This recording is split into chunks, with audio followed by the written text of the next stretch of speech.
1:30 in the afternoon. It's about 122 degrees, and there was a suicide bomber who drove a flatbed truck with about 100 tanks of propane to my front entry control point.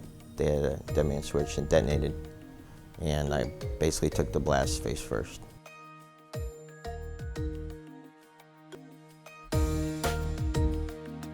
I suffered a traumatic brain injury, a loss of hearing, and then burned on 40% of my upper body, 3rd degree. It was like being shell-shocked like a movie. I didn't even realize that I had hearing loss because, again, I'm having multiple surgeries and my pain level is so high that other things didn't really matter. It actually probably took 2 years to identify that I had a hearing problem. I don't really look at it as tragic. Just unfortunate that, it happened to get blown up. I mean, 2 minutes later, it could have been somebody else, or 10 minutes later, it could have not been me.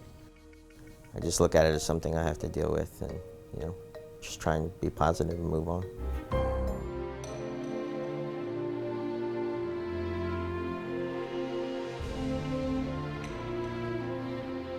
I was thrown from the helicopter and basically somersaulting out across the ground, and then I just looked up and the helicopter exploded.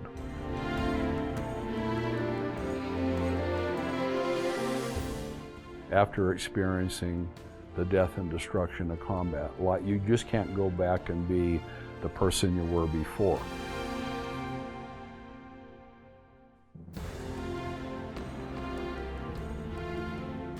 A lot of the hearing loss now is from traumatic brain injuries, from being so close to the blast. And so I think there's more going on in their brains than just the hearing loss is just one part of that.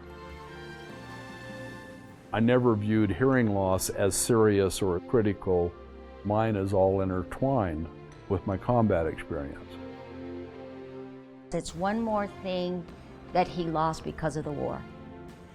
If life had been different for me, or if I could live it over or whatever, it might have been pretty boring, and mine hasn't been boring for a moment. It's been challenging.